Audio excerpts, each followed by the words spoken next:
Candidato, buenas tardes, gracias por acompañarnos. Buenas tardes y buenas tardes a todos ustedes. Bueno, te han dado ya la bienvenida, ¿no? A nombre de la American Chamber. Estamos muy contentos porque yo creo que hay un aglutinamiento ahí muy bueno de empresarios, por supuesto, representados en esta 101 Asamblea de American Chamber en México, y vamos a conocer un poco de tus perspectivas sobre particularmente 4 temas que la American Chamber está pidiendo a los candidatos que puedan hacer pues explícitas sus propuestas, particularmente los cómo, la forma en la que ustedes como candidatos, tú particularmente Pepe, con pues la posibilidad de hablar de 4 temas muy puntuales. El primero es seguridad y Estado de Derecho, hablar de cómo se garantizaría bajo una presidencia tuya digamos el imperio de la ley en nuestro país. En segundo lugar, la relación bilateral México-Estados Unidos, que particularmente para los miembros de AmCham es algo muy relevante. Tercer lugar, la competitividad, detonar más negocios en México y por supuesto en la relación bilateral en ese marco. Y 4, la agenda energética. Entonces abordaremos esos 4 temas para homologar un poco la comprensión de parte de nuestra audiencia a ese respecto. Voy a pedirle a la gente si nos hacen favor de ir escribiendo sus preguntas en los papelitos y que alguien por acá me los haga llegar para después plantear esto al candidato. Después de estos 4 temas, entonces tendré yo un par de preguntas y procedemos al diálogo con la gente a través de las preguntas que nos vayan enviando. Entonces, en primer lugar, candidato, preguntarte, seguridad y Estado de Derecho, creo que es algo que está en la mente de todos desde hace ya algún tiempo. ¿Y cuál sería la estrategia que tú privilegiarías para incrementar totalmente la seguridad del Estado de Derecho del imperio de la ley en México? Bueno, primero, muchas gracias, muy buenos días. La verdad es que es un gusto estar de nuevo aquí en el AmCham. En estos 101 años, pues no he estado yo naturalmente en todos, pero ya de una buena parte. Ahorita que estábamos viendo las fotografías, ya yo recuerdo algunos de esos eventos y esos encuentros. Muy contento de estar con Carlos Mota, muy contento además de saber que es un tema que seguro nos haya preocupado a todos, que su mamá está mejor y se lo agradecemos. Gracias. Nos da mucho gusto. El tema, yo casi empezaría al revés. El Estado de Derecho tiene muchos elementos. Al final del día, si uno quisiera encontrar un solo elemento rector de lo que México tiene que hacer hacia adelante, es Estado de Derecho. Cuando falla el Estado de Derecho, falla la seguridad, falla el tema de la corrupción y falla el tema también de pobreza. Al final, ser un Estado de Derecho implica arreglar y enfrentar muchos de esos temas, y yo creo que el Estado de Derecho como paraguas engloba a todos. Seguridad es un reto que hemos tenido, pero que ha venido variando. De 1997 a la fecha, si vamos viendo un mapa de la inseguridad en el país, vemos diferentes momentos en México y diferentes espacios además en su geografía. De 97 al 2000 fueron años complicados. Del 2000 al 2006, desde el punto de vista de seguridad, en términos generales fueron buenos años para el país. Del 2006 al 2011 hubo un incremento importante. Del 11 al 15 una disminución. Y del 15 al 17 un incremento. Eso quiere decir que para entender la seguridad en México tenemos que descomponerla regionalmente y entender que sus causas son múltiples y que han cambiado en el tiempo. Pongo solo 2 ejemplos, 11 y 17. La seguridad o la inseguridad en el 11 concentrada sobre todo en el norte y en Guerrero. La inseguridad en el 17 concentrada en el Pacífico y moviéndose hacia el sur y de nuevo Guerrero. Eso quiere decir que las causalidades son diferentes y que las estrategias que cada entidad ha seguido son también distintas. Y debiéramos entender unas y otras para poder diagnosticar de mejor manera qué debiéramos de hacer. Pero yo creo que son 5 los elementos que tendrán que estar presentes en cualquier estrategia de seguridad. Una primera es prevención. Y la prevención tiene que verse en un sentido muy amplio. Cada vez que el gobierno toca la vida de un ciudadano, hay espacio para reconstruir tejido social, desde la salud, desde la educación, desde el espacio público, y es relevante. Un tema central, armas y dinero. Tenemos que evitar que unas y otras lleguen a manos de la delincuencia, y en las 2 tenemos fallas importantes. Se calcula que en México hay entre 500,000 y 1.5 millones de armas en manos de la delincuencia organizada. 500,000 es más o menos 3 veces lo que tiene el ejército guatemalteco. 1.5 es casi lo que tiene el ejército canadiense. De ahí la importancia de una política y un protocolo en materia de armas, sobre todo en nuestras aduanas. El primer programa piloto en materia de armas se estableció en México apenas el año pasado, y es un tema que tendríamos que reforzar. Tenemos una ley de extinción de dominios que lleva 10 años en los libros y que no ha sido eficiente. Hemos planteado, incluso ya como iniciativa, que la extinción de dominios, en vez de ser la consecuencia de un proceso penal, sea el principio de un proceso civil para que podamos ser más exitosos en quitarle recursos a la delincuencia organizada. Naturalmente, seguridad pasa por mejorar las capacidades de nuestros policías, tanto en número como en la forma en la que les pagamos. En general, en el mundo se estima que un número adecuado de policías por cada 100,000 habitantes es de 1.8, acá tenemos 0.8. Tenemos menos policías, les pagamos menos, los capacitamos menos y al final sí es un elemento central de cualquier estrategia de seguridad. Y un tema del que se habla poco, pero que es muy importante. Cuando nos debatimos sobre policías y ministerios públicos, pasamos por alto que México sigue siendo un país de fuero federal y de fuero común.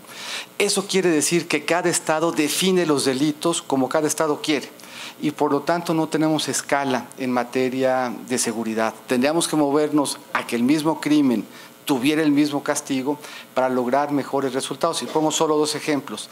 Nuevo León es la entidad en México donde la extorsión, la segunda entidad en México, tiene mayor incidencia y la extorsión no está tipificada. Vemos más extorsión en Nuevo León que en Tamaulipas o en Coahuila. En Jalisco, el robo en casa habitación tiene mucha mayor incidencia que la que tiene en Nayarit o en Zacatecas y se castiga con mucho menos severidad. Eso quiere decir que homologar los códigos penales, por lo menos en los delitos que generan violencia, sería un paso fundamental para que el resto de la estrategia, la de prevención, policía, armas y efectivo, tuvieran mejor resultado. ¿Irías entonces por una reforma integral digamos, de todo el sistema? Empezando por el Código Penal Único. Ya tenemos un código de procesos penales únicos, ya tenemos un nuevo sistema de justicia penal, perfectibles seguramente ambos, pero si tuviéramos una sola Policía Nacional y no se habla en la Ciudad de México y el Estado de México porque no definen los mismos delitos igual, no tendríamos manera de dar una capacitación nacional porque el lenguaje no es el mismo. Tendríamos, por lo tanto, primero que empezar con un Código Penal único, insisto, no en todos los delitos, pero en los 5 o 6 que están aparejados mayor violencia, para que en esos 5 o 6 la policía única o no única, coordinado dentro de un solo marco, los ministerios públicos con una gestión homologada pudieran dar muchos mejores resultados. Estos elementos funcionan en el resto del mundo.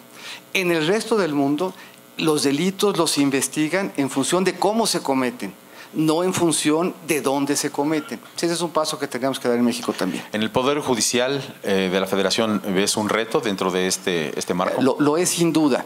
Yo creo que la impunidad es una raíz que tiene en común la corrupción y la inseguridad. Si nosotros revisamos lo que ha pasado en los últimos años, 2 elementos llaman la atención. Primero, estas fluctuaciones en violencia. Pero segundo, lo poco eficaces que hemos resultado en la adecuada judicialización de la violencia en México. El número de sentencias que hemos alcanzado comparado con el número de homicidios que hemos enfrentado es bajísimo. Y eso quiere decir que hay algo que fundamentalmente no está funcionando bien. Pero la impunidad no es un tema de voluntad política, la impunidad es un tema de leyes y de instrumentos. ¿Por qué nos cuesta trabajo judicializar? Porque tenemos poca escala. ¿Por qué tenemos poca escala? Porque no definimos los delitos de la misma manera.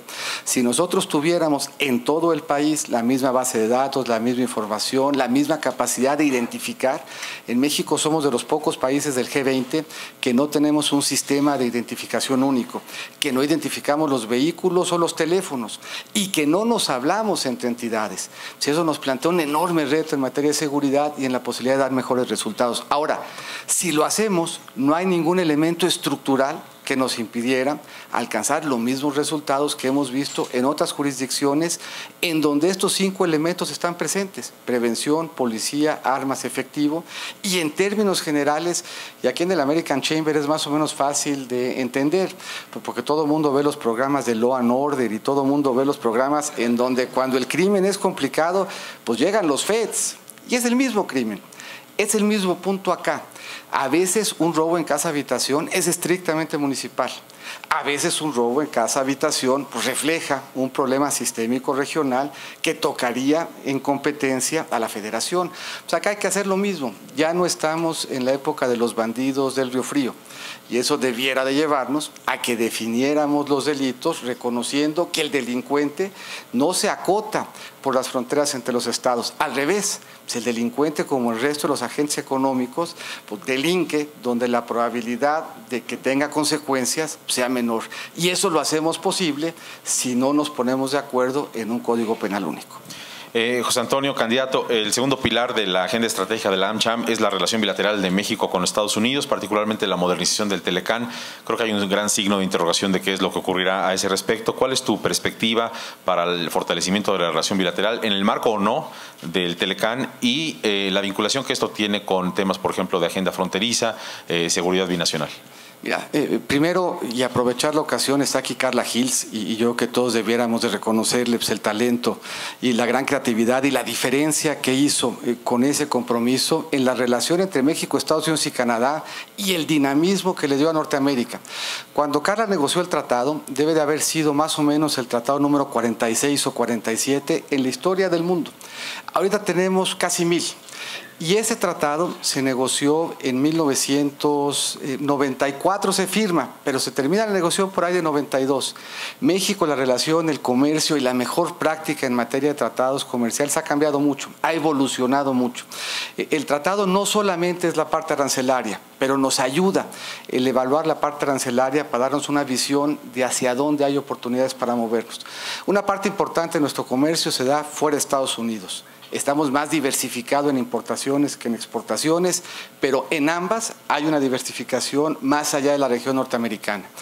Hay una parte muy importante del comercio con Estados Unidos que se da en fracciones arancelarias que no existían en 1994. Hay una parte muy importante del comercio con Estados Unidos que se da en fracciones arancelarias que sí existían en 1994, pero que la cadena de valor implica que es más barato entrar a Estados Unidos vía OMC que entrar vía NAFTA. Eso nos deja un porcentaje en nuestro comercio que sí es contingente en NAFTA. Y ese a su vez lo puede uno dividir en dos, entre aquel que tendría un impacto grande y aquel que tendría un impacto menor, y en todos los casos podríamos revisar qué tendríamos que hacer en materia de competitividad para enfrentar la contingencia. Pero todo esto sirve más bien para que estemos optimistas de que sí hay manera de modernizar el tratado. Hay manera de modernizar el tratado porque la distancia entre la Organización Mundial de Comercio y el tratado se fue haciendo pequeña. Y porque el comercio ha venido evolucionando más allá de lo que se preveía en 1994. Y porque la relación y lo que ustedes han venido haciendo hoy le da un anclaje al comercio que no teníamos en 1994. Si uno ve el libro de Karak Panach, creo que es Connectography se llama, pues la verdad es que cuesta ya a veces trabajo distinguir dónde está la frontera, porque carreteras, ferrocarriles, puertos, aeropuertos, líneas de transmisión, ductos, tienen un enfoque fundamentalmente norteamericano. Lo que teníamos en 94 era un tratado que le dio anclaje a un proceso de integración. Lo que tenemos hoy es un proceso de integración que le da anclaje a una relación comercial muy importante. Debiéramos ser capaces de actualizar de forma tal que ganaran los tres países el tratado. Pero debíamos hacernos cargo de un elemento adicional. Frente a la incertidumbre, ¿qué le toca hacer a México? Muchos países comercian con éxito con Estados Unidos sin tratado. México tenemos una ventaja geográfica que ahí está. México tiene que consolidar sus propias ventajas aquí. ¿Cuáles ventajas? Tendríamos que tener las mejores carreteras, los mejores puertos, los mejores aeropuertos, los cruces fronterizos más modernos. Tendríamos que hacer vigente el predespacho, que además ya normamos para hacerlo posible. Tendríamos además que tener instituciones que fueran creíbles y reconocibles. Y eso permitiría que cuando y si se actualiza el tratado, a México le vaya muy bien. Pero también permitiría que la ventaja competitiva de México estuviera afincada en sus propias decisiones, en el fortalecimiento de su competitividad y en la credibilidad de sus instituciones. Esto es, México, en independencia de lo que pase hacia adelante, tiene que hacer su tarea en infraestructura y en instituciones para que no tengamos que importar la credibilidad del tratado, sino que emane de nuestra propia convicción, decisiones e instituciones. ¿Tú crees que si el gobierno de Estados Unidos ya estuviera en este momento negociando contigo y con tu equipo económico, las cosas estarían siendo más fáciles? Mira, yo creo que en términos generales los lineamientos que se han planteado son lineamientos claros. y son lineamientos que a mi juicio son reconocidos como correctos. México tiene un interés en la negociación del tratado y ese interés de la negociación del tratado, que debemos de buscar que sea compartido, es que Norteamérica como región sea muy competitivo y muy dinámico. Ese debiera ser el principio rector de la relación, en una relación que va mucho más allá de lo comercial. Yo fui secretario de Relaciones Exteriores y yo podría decir, y muy probablemente fuera cierto, que la relación bilateral con algunos países se manejaba en la Secretaría. La relación bilateral con Estados Unidos no se maneja ni siquiera entre dos gobiernos.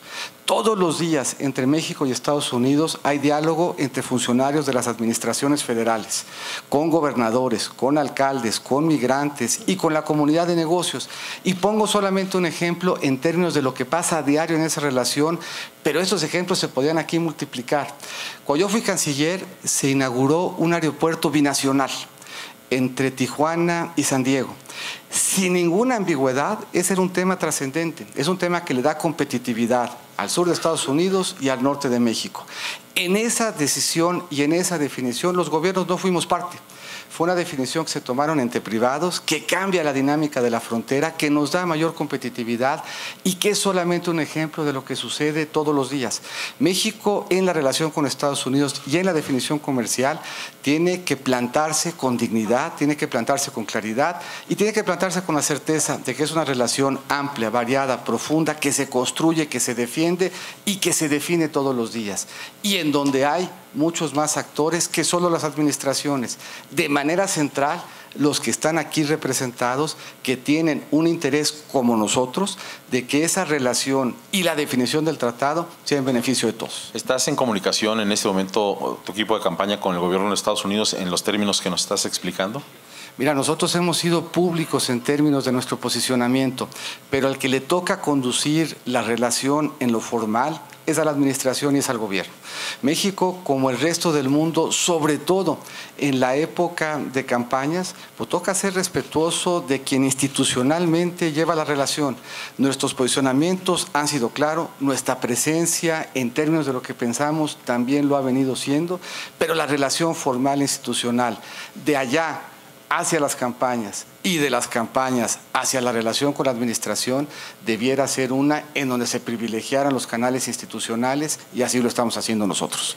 Candidato, hay un tercer pilar de la agenda estratégica de la AmCham, que es la competitividad. ¿Cómo se fortalecerá la agenda nacional de inclusión financiera, la bancarización, las inversiones en ciencia y tecnología, el marco fiscal para dar formalidad cada vez más a las empresas, la inclusión de las pymes? En fin, lo que tiene que ver con el desarrollo futuro económico y la vida de las empresas en México. Mira, el desarrollo hacia adelante de nuevo nos regresa al tema de Estado de Derecho. Si nosotros revisamos nuestro marco constitucional, es un marco constitucional que descansa en buena medida en reconocer a los mexicanos un conjunto de derechos y en reconocer que el gobierno tiene un conjunto de instrumentos y que en los instrumentos o entre los instrumentos y los derechos hay un México profundamente desigual del que tenemos que hacernos cargo. Y la mejor forma de hacernos cargo de esa desigualdad es generar condiciones de estabilidad, de certidumbre, porque la certidumbre y la estabilidad se traducen en inversión y cuando tenemos inversión se traduce en empleo y cuando hay empleo se combate la pobreza. De ahí que una premisa central de la competitividad es la confianza que descansa en el buen manejo y en la buena conducción de la economía. Ahora, este buen manejo y esta buena conducción no es suficiente por sí mismo, ni es objetivo por sí mismo. Además de la buena conducción y además de la confianza que ésta genere, hay que revisar dónde están nuestras brechas de competitividad. En México creamos una ley de zonas económicas especiales. Lo que llama la atención de esa ley es qué definimos como especial de esas zonas. Definimos como especial de las zonas que tengamos una ventanilla única. Eso debiéramos de tener para todos y no en las zonas económicas especiales. Definimos como especial que tengamos predios que estén libres de conflictividad social. Eso debiéramos de tener en todos y cada uno de los predios. Definimos como una zona económica especial aquella que tenga en su perímetro garantizada la seguridad para quien en ellas ahí se establezcan. Esa de nuevo debiera ser la normalidad. ¿Qué tenemos que hacer? Incrementar la inversión en infraestructura, con una ventaja muy importante que está en juego en esta elección. Parte de lo que se buscó hacer en México era ampliar para que en esos procesos de inversión participaran un número mayor de actores. Por muchos años México tiene un discurso amable respecto de la inversión privada, extranjera y nacional, pero con un conjunto de regulación que la hacían prácticamente imposible. No teníamos un sector eléctrico, teníamos una empresa dominante en el sector eléctrico. No teníamos un sector energético, teníamos un monopolio de Estado en el sector energético. Teníamos rigideces para invertir en el sector de telecomunicaciones, teníamos un marco de competencia débil. ¿Cuál es la definición estructural y de fondo? La definición de fondo es que la competitividad descansa en la mayor participación del mayor número de actores que nos aseguren capital y tecnología. Eso de nuevo nos regresa al Estado de Derecho, pero esa apertura es la que hoy nos permite haber enfrentado un contexto económico bien complicado. El contexto económico que hemos sufrido en los últimos 2 o 3 años es muy parecido al que sufrió América Latina y entró en recesión. Es muy parecido al que sufrió México en los 80s y entró en recesión. México lleva 8 años de crecimiento en todos los trimestres. Somos uno de tan solo 8 países que eso puede decir. Es un crecimiento que ha sido robusto, incluyente y balanceado. Claramente debiéramos aspirar a un crecimiento mayor y debiéramos de hacerlo sobre la vía de incrementar la productividad. Pero los retos que hemos enfrentado y los vientos en contra que hemos tenido, los hemos podido enfrentar porque nos hemos venido abriendo, porque hemos venido haciendo nuestra tarea, porque hemos venido convocando a muchos de quienes aquí están a que participen. Y lo que tenemos que hacer es a quienes están participando dar certeza, acompañamiento, profundizar en estos espacios de mayor participación y hacerlo generando los mayores elementos de confianza y de estabilidad posibles. ¿No habría una brecha de talento en México a ese respecto? Te lo pregunto particularmente porque además Mónica, que es directora de Manpower y bueno, pues presidenta de AmCham, y bueno, todos nuestros amigos yo creo que están particularmente interesados en resolver un tema de, vas a la frontera y de pronto hay carteles hay vacantes y no hay gente suficiente gente talentosa, capacitada para resolverlo. ¿Cuál sería un marco conceptual para resolverlo? Nosotros nos hemos planteado el convertir a México en un país de preparatoria que garantice a todos los mexicanos acceso a educación superior. Déjenme poner en perspectiva el tamaño de ese reto porque tiene que ver con el planteamiento que tú haces y tiene que ver con México como capital de talento. Terminar la preparatoria hace una enorme diferencia. Mónica nos lo podría decir, la diferencia entre tener acceso a empleo formal y no tenerlo, en muchas ocasiones es el certificado de preparatoria. En México hay más o menos 82 millones de mexicanos de más de 18 años. De esos, 34 terminaron la preparatoria.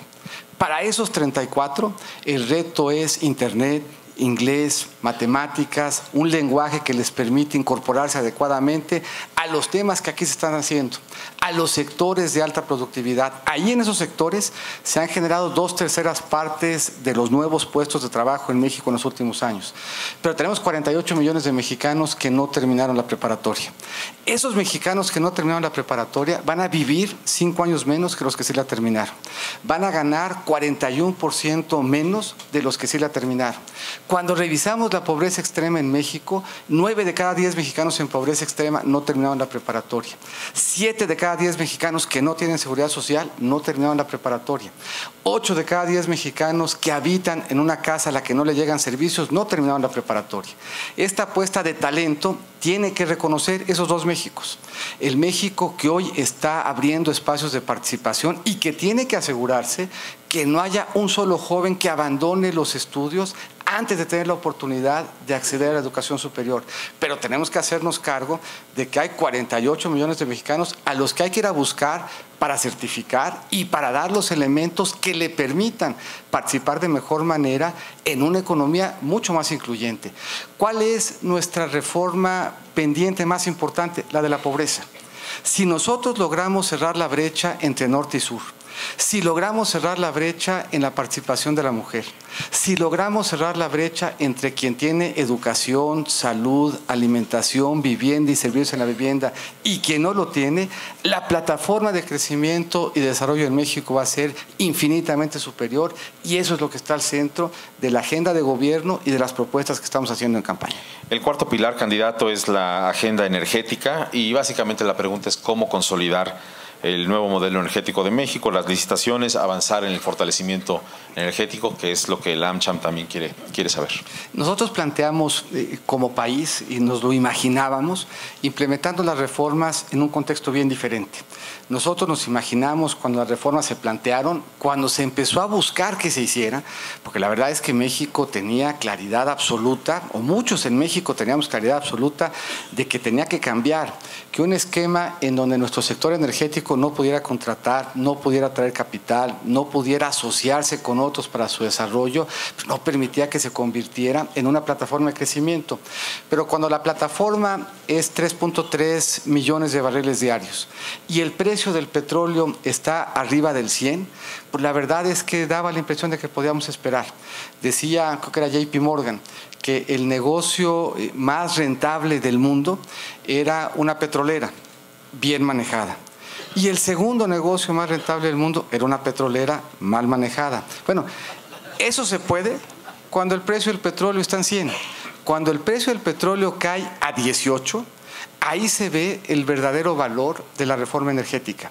Si bien nos hubiera encantado una reforma energética con un precio del barril arriba de $100 y que hubiera generado una enorme inversión con cargo tan solo al precio y la oportunidad geológica que ofrecía México, hubiera sido muy positivo. Pero el valor de la reforma energética se acredita ahorita, cuando tuvimos un precio del petróleo en 18 y vimos a Pemex reestructurarse exitosamente. Y hoy vemos a Pemex convertirse en el principal promotor de la reforma, en el que está más convencido de que la reforma le permitió modernizarse, de que la reforma le dio alternativa, de que la reforma le permitió mejorar su tecnología y de que la reforma le permite ser vigente. Eso quiere decir que hacia adelante lo que nosotros debiéramos de buscar en el sector energético y otros es más capital, más tecnología, más certeza, porque con cargo a ello habrá más empleo, más crecimiento y más inclusión. Y aquí la apuesta es clara. Hay dos modelos del país en juego. Un modelo de país que le apuesta a la apertura, al Estado de Derecho, a la participación cada vez más amplia del sector privado nacional y extranjero, a movilizar recursos domésticos para desarrollar cada vez más sectores y hacerlo con una visión clara de seguridad. Y un modelo económico que plantea regresarle el control al Estado, cerrar esos espacios de libertad, cancelar la oportunidad de que el desarrollo lo construyamos en equipo y centrar la estrategia de seguridad en una amnistía. Entre esos dos modelos, yo no tengo ninguna duda de que México va a escoger bien. Candidato, hay ya algunas preguntas que llegan de la gente. Yo tengo una particular y voy a dar paso después a las que nos están llegando. Si nos gustan hacer llegar sus papeles, por favor, con más preguntas.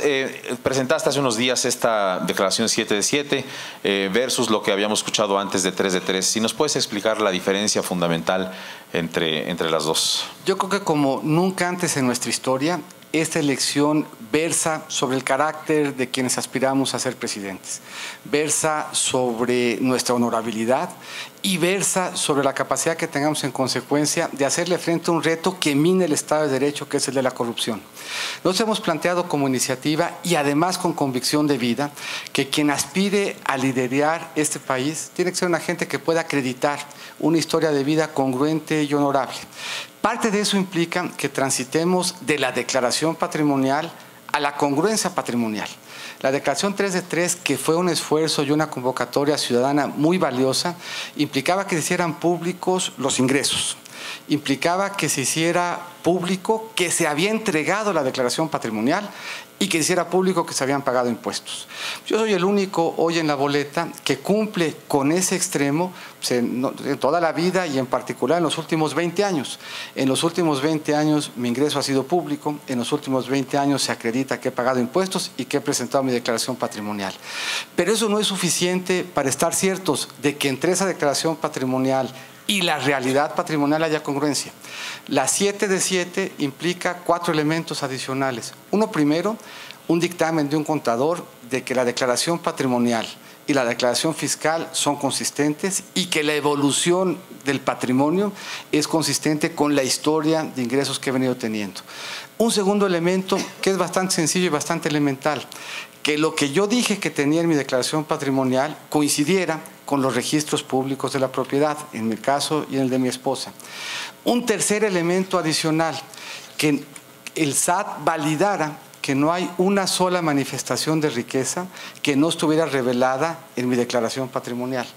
Y un cuarto elemento que nos lleva ya a los 7 que yo he sugerido se presenten, que es que todo eso que estemos diciendo esté validado como cierto por un notario público. Me parece que lo menos que debiéramos de aspirar quienes queremos gobernar es poder pararnos frente a ustedes, frente a los ciudadanos, y en mi caso particular frente a mis hijos, y poderles acreditar que hemos sido honestos, que hemos sido consistentes, que hemos sido congruentes y que se puede hacer una trayectoria de servicio público, una trayectoria de vida en el servicio público, habiendo vivido siempre con nuestros ingresos y sin haber tenido nunca un peso al margen de la ley. Yo creo que pasar de declarar a comprobar pues es un elemento importante que sin duda abona en certeza y en confiabilidad en una elección en donde eso en mucho es lo que está en juego. Muy bien, gracias. Gracias, candidato. Vamos a pasar a las preguntas de los agremiados de AmCham. Hay algunas que de alguna suerte se repiten, voy a tratar de ser breve con cada una, pero bueno, nos dicen, por ejemplo, ¿por qué aceptar ser representante de un partido corrupto? Yo tenía alguna pregunta en ese sentido, te lo diría, ¿cuál es la estrategia que tiene José Antonio Meade como candidato? Por lo que todos sabemos, la marca del PRI es probablemente pues, una marca que ha sufrido. Mira, no hay partidos corruptos, hay políticos corruptos. Y yo creo que eso vale la pena distinguirlo. Y vale la pena distinguirlo porque México necesita muchos servidores públicos. Y México necesita que se haga buena política. Y México necesita que los malos políticos, del partido que fuera, estén enfrentando sus consecuencias y que estén en la cárcel. Eso es lo que hemos planteado. Y lo hemos planteado además desde la tranquilidad de haber servido por años sin haber en toda mi trayectoria de estar involucrado en ningún escándalo. Pero a México no le sirven las etiquetas en términos de partidos buenos o malos. Le sirven no las etiquetas, sino el deslinde de responsabilidades de políticos honestos y políticos que no lo son. Yo soy un político honesto y en mi trayectoria he conocido muchos. Con ellos he hecho equipo, con ellos haré equipo hacia adelante y voy a insistir en toda esta campaña en que vale la pena reivindicar al servicio público y que vale la pena reivindicar, y ustedes conocen a muchos servidores públicos de los que estoy seguro se sienten orgullosos, de los que estoy seguro pueden compartir una mesa, de los que estoy seguro pueden presentar en casa sabiendo que en casa están invitando a una gente que fue honesta. Aquí en el auditorio hay gente que se ha destacado en el servicio público por su honorabilidad. De esos necesitamos más. Y los que no sean de esos, los necesitamos fuera del gobierno. Muy bien, candidato. Otra pregunta de la audiencia. ¿Cómo podría su gobierno impulsar la economía colaborativa, ya que cada vez más jóvenes utilizan las tecnologías para hacerse de oportunidades y generación de empleos y fuentes de ingreso? Yo creo que la pregunta es muy importante y pone de relieve un cambio en generaciones. Lo que hoy quieren los jóvenes es muy distinto incluso a lo que queríamos nosotros. Lo que hoy quieren los jóvenes es innovar, es emprender. Lo que hoy quieren los jóvenes es compartir y no necesariamente poseer. Eso implica que vayamos generando un entorno que haga que eso sea posible. Nos regreso un poco al tema de las preparatorias. Para que podamos construir ese país de jóvenes exitosos, necesitamos construir primero un país en donde seamos exitosos desde el punto de vista educativo. Uno de los temas más importantes que hicieron en los últimos años fue crear un Instituto Tecnológico Nacional. 240 entidades, 650,000 estudiantes, 4 de cada 5, los primeros en la historia de su familia, que tenían acceso a la educación superior y en promedio ganando 3 meses después de terminarla de lo que ganaban sus papás.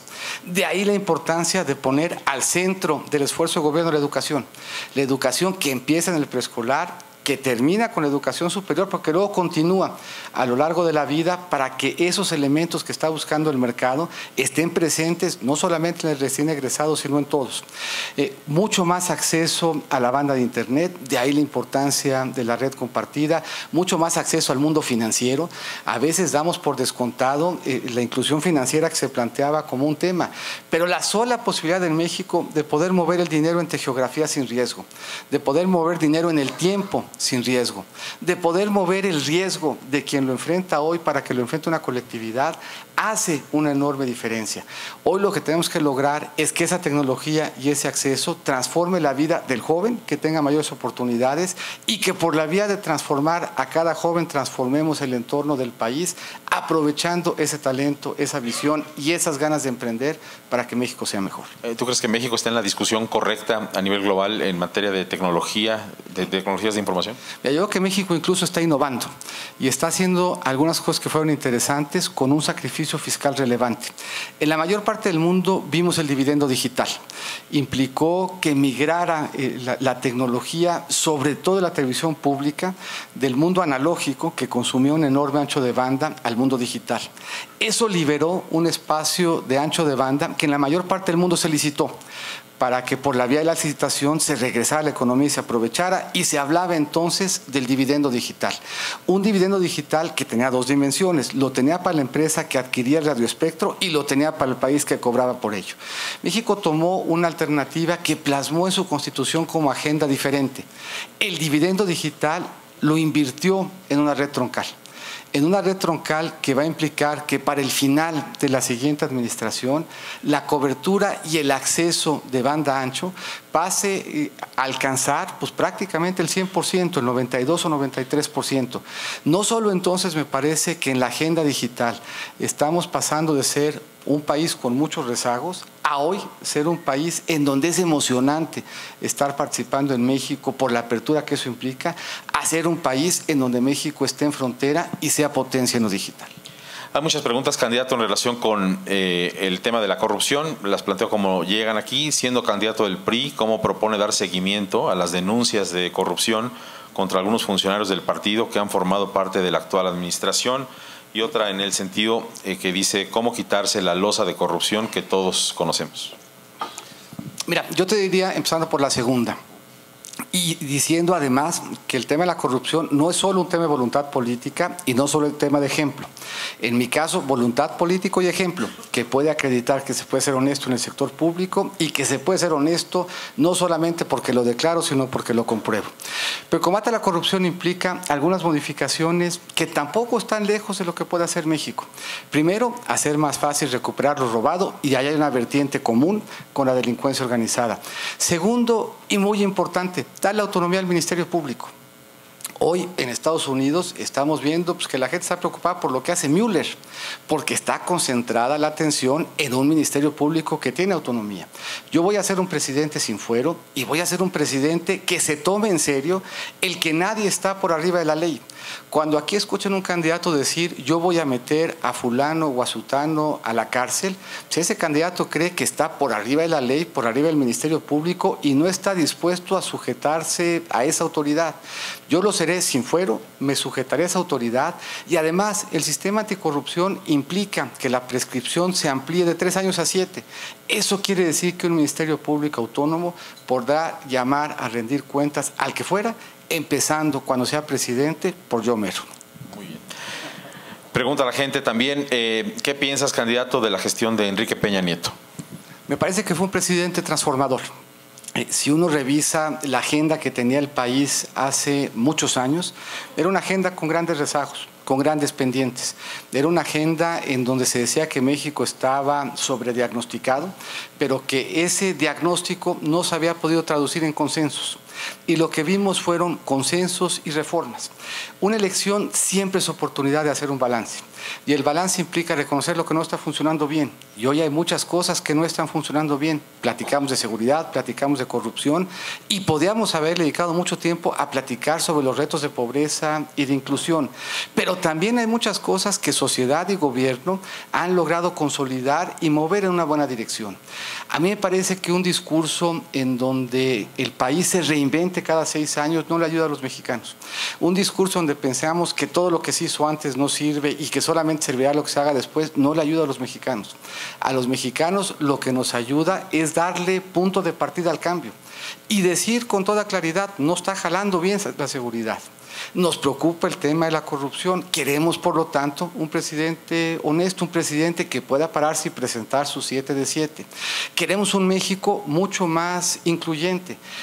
Claramente esa es la agenda que tenemos que plantear hacia adelante, pero también tenemos que reconocer que este proceso de transformación hoy le da a quienes aquí están un horizonte que no tenían hace 6 años y que eso hay que consolidarlo y hay que cuidarlo.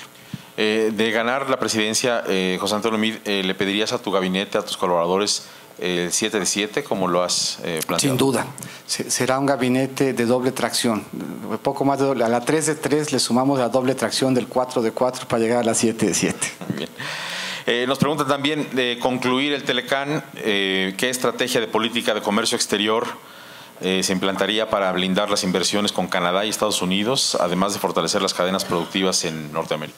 Mira, yo diría 2 elementos que son muy importantes. Primero, México es un país que tiene probablemente en el mundo las mayores pertenencias geográficas y la mayor oportunidad de convertir esas pertenencias en oportunidades. Somos norteamericanos, somos caribeños y tenemos acceso a un gran recurso turístico, somos centroamericanos y podemos cambiar el rostro del país y de Centroamérica modernizando la matriz energética del sur-sureste de nuestro país. Somos latinoamericanos y si sumamos la Alianza del Pacífico a lo que está haciendo con Brasil y Argentina, seríamos la 4ª región económica más grande del mundo. Somos parte de Asia-Pacífico y eso nos ubica dentro de una región competitiva y dinámica y tenemos pertenencias económicas y culturales con el G20 y con Europa y eso nos abre un nuevo entorno de oportunidad. Pero cuando hablábamos del tratado, hablábamos de logística y de instituciones. ¿Qué tendríamos que hacer? Fortalecer ambas. Tendríamos que fortalecer logística e instituciones para que este proceso de integración norteamericana, que hoy no depende del tratado, continúe. Y yo creo que México lo que tendría que hacer es doblar su apuesta en términos de apertura, doblar su apuesta en términos de inversión en logística, doblar su apuesta en términos de modernidad de cruces, doblar su apuesta en términos de darle vigencia al predespacho y doblar su apuesta en términos de convertir de manera decidida sus pertenencias en oportunidades. Candidato, bueno, tengo otra pregunta aquí que es la última. Si hay alguna más, por favor, háganmela llegar. ¿Cómo explicas el incremento en la recaudación por lavado de dinero y las recomendaciones que se realizan a México a ese respecto, lavado de dinero? Mira, probablemente la mayor transformación que se dio en el sistema de administración tributaria fue la digitalización. La Secretaría de Hacienda vivía en papel y con 5 años de rezago. Cualquiera de ustedes que haya recibido la amable invitación del SAT a establecer un proceso de diálogo cercano y afectivo, con calidez y con calidad, seguramente fue invitado a platicar de lo que pasó 5 años atrás de cuando llegó la invitación. ¿Cuál es la gran oportunidad de revolución en lo fiscal? El mundo digital. Hoy el SAT tiene capacidad de procesar 200 facturas cada segundo. Son casi 4.700 millones de operaciones cada año. Esa migración de un SAT que abandona el papel y se mueve a lo digital, que abandona los 5 años de rezago y que empieza a moverse en tiempo real, explica buena parte de la recaudación adicional y explica buena parte del papel que el SAT puede empezar a jugar en combatir la corrupción y en blindar la economía real de la economía criminal. Cuando el SAT veía solamente con 5 años de rezago su participación en corrupción y su participación en blindar la economía real, fue una participación que estaba muy acotada. Estaba viendo la economía real a través de un espejo retrovisor que te llevaba a lo que había sucedido 5 años antes. Un SAT digital y un SAT en tiempo real no solamente te asegura que se amplíe la base de contribuyentes, sino que además en tiempo real puede y debe ayudar a blindar nuestra economía, a generar más espacio de formalidad, a ser un actor más relevante en el combate a la corrupción y a ser un actor mucho más fundamental e importante en blindar a la economía del lavado de dinero. Esa transformación explica parte del incremento en la recaudación y esa transformación explica por qué hacia adelante deberíamos de tener autoridades financieras mucho más involucradas en dar certeza a la economía, en generar mayores condiciones de equidad en la recaudación y en jugar un papel mucho más relevante en que la economía real mexicana estuviera cada vez más lejos de la economía criminal y cada vez más lejos de la informalidad. Pepe, hablábamos hace un mes tú y yo respecto, te preguntaba si había o no una plataforma que permitiera a muchos ciudadanos que te quieren ver como presidente sumarse a tu campaña, particularmente también de liderazgos del sector cultural, del sector deportivo, en fin. No sé si esa plataforma ya está lista y te lo pregunto en función de la evolución que tú quieres ver de tu campaña de aquí al 1 de julio. ¿Qué estaremos viendo los ciudadanos mexicanos de lo que quienes quieren votar por ti, pues observar una ruta de ascenso para ganar? Mira, yo diría un elemento muy importante. Las elecciones se ganan en la campaña. Esta campaña tiene 6 días. Esta campaña está empezando. El contraste de perfiles y propuestas por primera vez constitucionalmente se da ahorita. En México tenemos un marco constitucional que legalmente nos impedía hacer propuestas antes de este domingo, que legalmente en teoría nos impedía decir siquiera que teníamos una aspiración hasta antes del 14 de diciembre. Hoy estamos arrancando una campaña que estamos seguros cuando implique y permita la comparación de propuestas, la comparación de visión de país, la comparación de perfiles, la alternativa clara entre un país unido que avance en paz, que avance con certeza, que avance con estabilidad, nos va a permitir que en julio ganemos. Y ya la etapa de la campaña hoy se vuelca al ciudadano. Lo que queremos ser el presidente de todos los mexicanos. Y eso quiere decir que queremos sumar al PRI, al Verde, a Nueva Alianza, pero queremos sumar a una ciudadanía que se involucre en esa transformación. La plataforma ya está, es Yo por Mid, y ahí los espero para que ustedes meros y yo mero ganemos la presidencia en julio. Muchas gracias.